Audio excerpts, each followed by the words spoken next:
يا مساء الخير.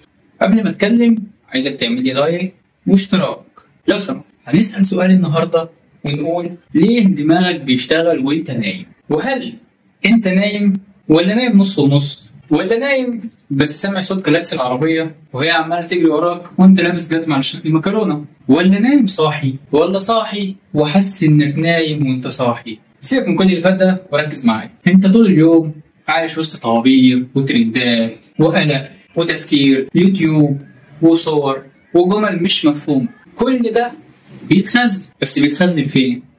جوه دماغك. وتيجي سعادتك بقى بالليل تقول انا هنام وارتاح، بس في الحقيقة دماغك بيصحى. والله يعني انت بتنام ودماغك تقول ادينا خلصنا منه يلا نشتغل. بس دماغك بقى بتشتغل بتعمل ايه؟ دماغك بتصنف، بتفلتر، بتنظف، بتختار ايه يتخزن في الذاكره وايه يتمسح. زي ما تكون كده بتقفل الموبايل لكن هو شغال في الخلفيه بيعمل باك اب، بيدور في الصور، بيقول مين ده اللي صور 30 صوره الاكل من نفس الزاويه، نشيل. مش بس كده، اثناء كل الفلتره دي المخ بيبدا يعرض صور، اصوات، مواقف، افكار، كلها بتجمع ويبدا يعرضها كحلم. بس لحظه، ايه هو الحلم؟ وايه الهدف منه؟ وليه ساعات بنشوف حاجات ملهاش منطق؟ وليه ساعات بنفتكر حاجات حصلت؟ وساعات نحس اننا شفنا اللي هيحصل؟ هل الحلم ده رسالة ولا دماغنا بيهري؟ ولا مجرد هبل عقلي بيطلع على خلفية اليوم؟ ده اللي هنحاول نجاوب عليه. أول حد درس النوم ده يا صديقي ما كانش نايم. في الخمسينات في عالم اسمه يوجين إسرينسكي قاعد بيراقب ابنه الصغير وهو نايم، فاكتشف إن عينه بتتحرك حركة سريعة، سماها حركة العين السريعة. ودي أول مرة نكتشف إن النوم مش حالة واحدة، دي عبارة عن مراحل وكل مرحلة بتحصل فيها حاجة. بس اللي يهمنا هنا هو إن مرحلة العين السريعة دي هي اللي بتحصل فيها الأحلام. يعني أنت نايم جسمك ساكت لكن دماغك عامل حفلة. تخيل معايا كده المخ قاعد في قاع العرض بيشوف كل الأفكار اللي مريت بيها طول اليوم، وبعدين يقول لك هنعمل ميكس ما بين التليفون اللي وقع منك وصاحبك اللي اتخانق النهارده مع المدير، وهندمجهم كلهم في رحلة بحرية، بس بدل البحر هنخليها فوق جبل، والمدير هو اللي هيبقى سايق اليخت. هو ده الحلم. بس ليه؟ الحلم ده ليه؟ السؤال اللي بيتسأل من أيام الفراعنة. بس تعال نركز، أنت دلوقتي نايم، جسمك مرتاح، مفيش صوت حواليك، بس دماغك عاملة ماراثون، بيفكر، بيربط، بيخترع، بيسترجع ويألف. وساعات يحط لك مشهد إن أنت بتكلم تمساح في حديقة الحيوان وأنت بتقول له خد بالك من فواتير الكهرباء. فالسؤال الطبيعي هو المخ بيعمل كده ليه؟ نيجي بقى لأول نظرية، ترتيب اليوم في شكل فيلم سينمائي. واحد من أشهر العلماء في الحتة دي اسمه فرانسيس كريك، واحد من اللي اكتشفوا الحمض النووي. الراجل ده قال لك ببساطة الحلم ده زي ما يكون المخ بيكنس الزبالة بتاعت اليوم وبيرميها بره. هو قالها بلغة شيك بس ده المعنى. يعني الحلم بيكون نتيجة تنظيف المخ لكل المعلومات اللي ملهاش لازمة. زي لما تقعد 4 ساعات تفكر هي القردة بتحس بالإحراج ولا لا، فدماغك تقول يلا بقى نحط الحتة دي في حلم عشان نخلص منها. تاني نظرية، بروفة على المصايب.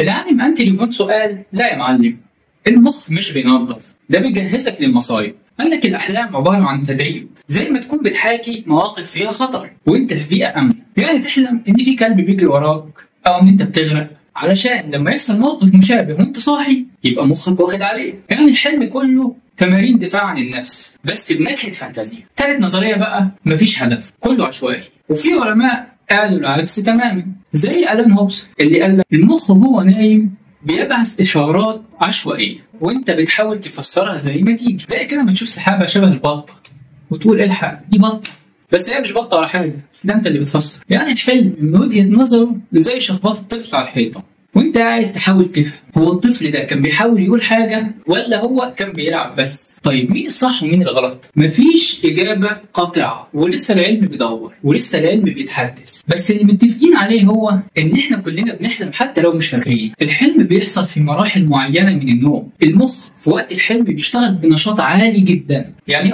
الحلم غريب بس مش عشوائي 100%، وساعات بيكون ليه معنى وساعات لا. بس السؤال اللي يقلب الدماغ بجد، هل ممكن تتحكم في الحلم؟ يعني بدل ما المخ يحطك في كابوس تدخل تقول له لا يا باشا انا النهارده عايز حلم كوميدي، هل ده ممكن؟ وهل حد جربه؟ تخيل معايا كده انت نايم وبتحلم ان انت طاير فوق الاهرامات، وفجاه تقف تقول لنفسك استنى لحظه، هو انا بحلم؟ وتسمع صوت جواك يقول لك ايوه، وانت عارف ان انت دلوقتي بتحلم، فترد انت بقى عليه وتقول له طيب بالمره بقى اطير ناحيه برج خليفه وارقص الزومبا فوق السحاب. هو ده بقى بالظبط اللي العلماء بيسموه الحلم الواعي، او بلغه الكتب الحلم الادراكي. مين اول واحد لاحظ الحكايه دي؟ واحد اسمه فريدريش فان ايدن في بدايه القرن العشرين. قال في نوع من الحلم بيكون فيه الحالم عارف انه بيحلم وبيتحكم فيه، يعني بدل ما المخ يختار لك الحلم، انت اللي تبقى المخرج والمؤلف والبطل في نفس الوقت.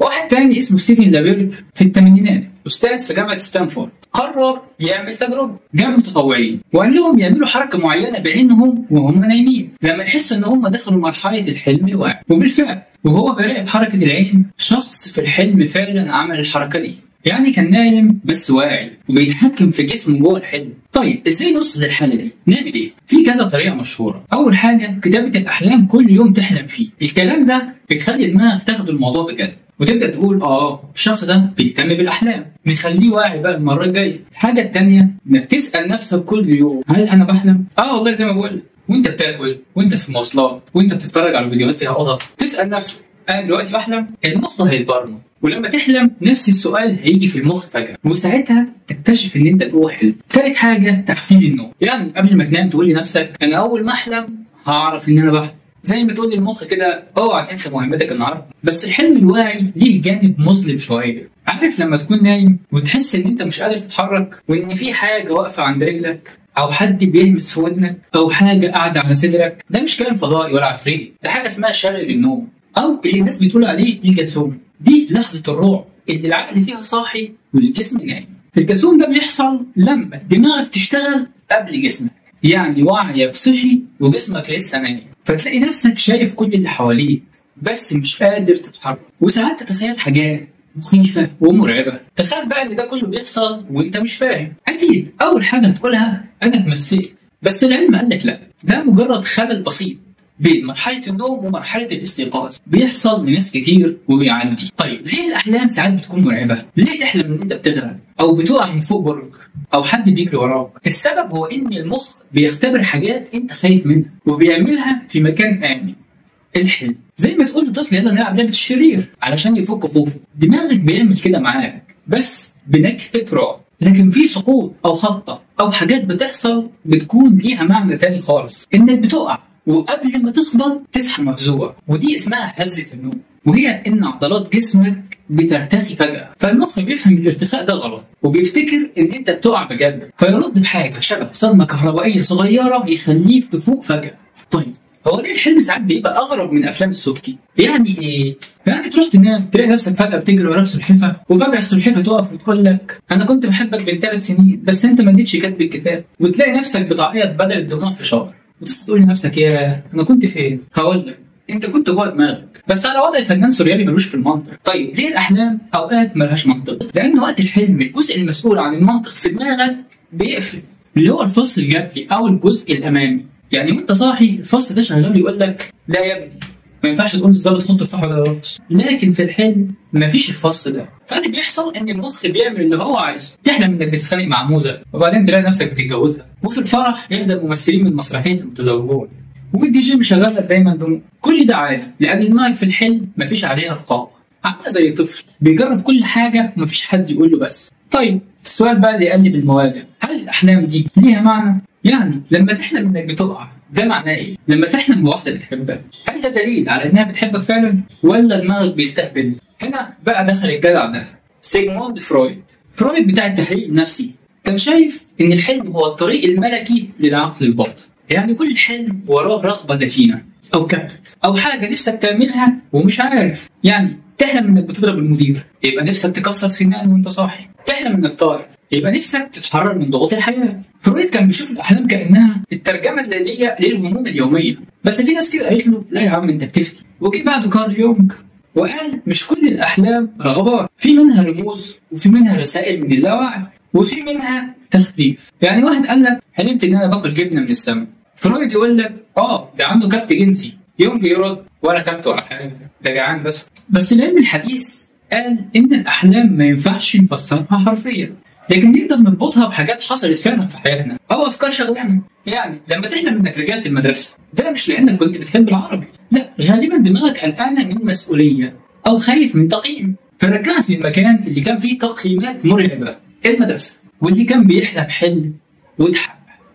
هنا بقى الحكايه بدات تسخن، تحلم انك شفت مشهد معين وبعد كده يحصل بالظبط، وتقول لنفسك انا حاسس ان انا شفت المشهد ده قبل كده. ده اسمه ديجافو، ده مش وجبه ولا شارع في القاهره، دي حاله ذهنيه بتحصل لما المخ يفتكر حاجه وكانها اتكررت بس هي اول مره. المخ ساعات بيخلط ما بين الحلم والواقع، وساعات بيعرض عليك مشهد وتفتكر ان انت شفته قبل كده بس انت شفته وانت نايم. طيب هل ممكن حد يشوف حلم فيه تنبؤ؟ العلم بيقول ممكن، هو مش سحر، بس هو العقل بيركب حاجات من اللاوعي وبيخلق سيناريوهات، وساعات بالصدفه الباحته تطلع شبيهه باللي حصل في الحقيقه. يعني الحلم ما كانش نبوء بس خمنت حاجات وطلعت شبه الصح، زي ما طلعنا على ماتش وانت مش متاكد وتكسب. مفيش سحر، في صدفه وتحليل ومخ شغال 24 ساعه. في ناس حلمت وغيرت التاريخ. تعال اقول لك، في ناس ما كانوش يحلموا ان هم يغيروا العالم، دول فعلا حلموا وغيروا العالم.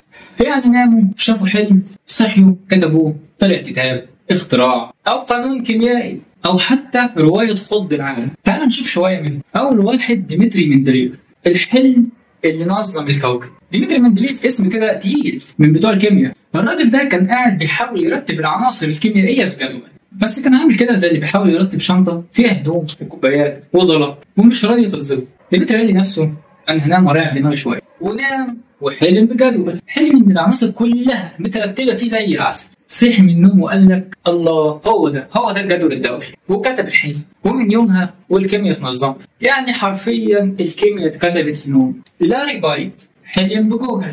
الراجل ده كان عنده فكره انه يربط كل المواقع على الانترنت بطريقه منظمه، بس الفكره كانت متلخبطه. نام وحلم انه قدر يعمل موقع يوصلك لاي معلومه بدوسه زرار. صحي من النوم قاعد يكتب الفكره، وبعديها بكام سنه جوجل طلع للنور. يعني ممكن انت تكون بتدور على حلمك في جوجل والراجل اللي اخترعه اصلا كان بيحلم. تالت واحد بقى اوتو لوي، حلم باثبات علمي في الطب. ده بقى عالم الماني كان بيفكر في نظريه عن الاشارات العصبيه وما كانش عارف يثبتها ازاي. نام وحلم بالتجربه كامله، صحي وكتب اللي شافه كله وفعلا نفذه، والنتيجه كسب جايزه نوبل في الطب. يعني نام وحلم باجابه وصحي كسب جايزه. رابع واحده ماري شيري. الكاتبه ماري شيري كانت قاعده في سهره مع شويه كتاب وقالوا كل واحد فينا يكتب قصه رعب. هي نامت وحلمت بعالم بيصنع وحش من اجزاء البشر، وصحيت تصرخ ومسكت القلم وكتبت فرانكنشتاين، اشهر روايه رعب. يعني الكابوس بتاعها بقى مصدر رعب للعالم كله بعد كده. خامس واحد بقى بول ماكارتني، نجم فرقه البيتلز، بيقول انه صحي من النوم وهو بيدندن لحن اغنيه اسمها يسترداي.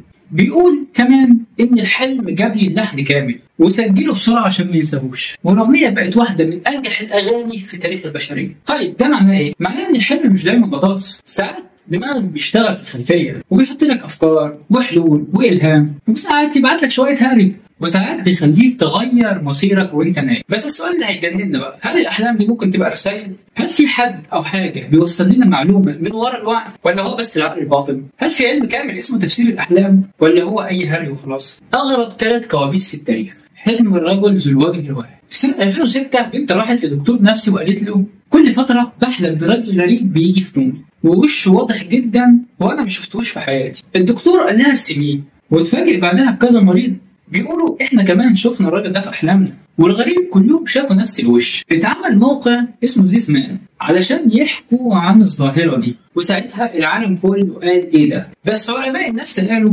العقل الباطن ممكن يخترع وش والناس تانية تتاثر بيه بمجرد ما تشوف صورته. الموضوع مش خارق بس غريب. الكابوس الثاني ظل الرجل الطويل او السلندر مان. دي بقت اسطوره بس اصلها احلام ناس كتير كانوا بيحكوا ان في كائن طويل جدا ملوش وش بيظهر في الاحلام ويقرب منهم. سنه 2014 في بنتين في امريكا صدقوا الاسطوره دي لدرجه انهم طعنوا زميلتهم عشان يرضوا السلندر مان، رغم ان كل ده بدا من صوره خرافيه من على النت. بس الاحلام لعبت دور اساسي في ترسيخ الرعب. المتوفي اللي بيرجع في الحلم بنفس التفاصيل. في ناس حكوا انهم شافوا نفس الشخص الميت بيجي لهم في الحلم وبيقول لهم معلومات، ولما يصحوا يلاقوها اتحققت. زي مثلا حد يقول لك في الحلم خلي بالك من عربيتك بكره وبعدها يحصل لك حادث. علميا ده ممكن يكون لا وعي، بيربط اشارات انت مش مركز فيها، لكن في ناس بتقول لك لا دي رسائل من العالم الاخر. طيب نصدق الاحلام المرعبه ولا نطنش؟ الكابوس مش معناه انك وحش، ولا ان في حاجه جايه هتحصل، ولا ان في كلام بيطرب. هو مجرد ناتج توتر، ضغط، قله نوم، او موقف معين مأثر فيك من غير ما تحس. بس برضه الاحلام المرعبه ممكن تكون مفيده. ليه؟ لأنها ساعات بتقول لك إن في حاجة غلط في يومك، في دماغك، في نومك، فتركز وتصحصح. طيب هل الواقع اللي احنا فيه أصلا حلم؟ هو احنا فعلا صاحيين ولا الحلم لسه مخلصش؟ أنت دلوقتي قاعد ماسك الموبايل وقاعد تتفرج على الفيديو ده، صح؟ متأكد إنك مش بتحلم؟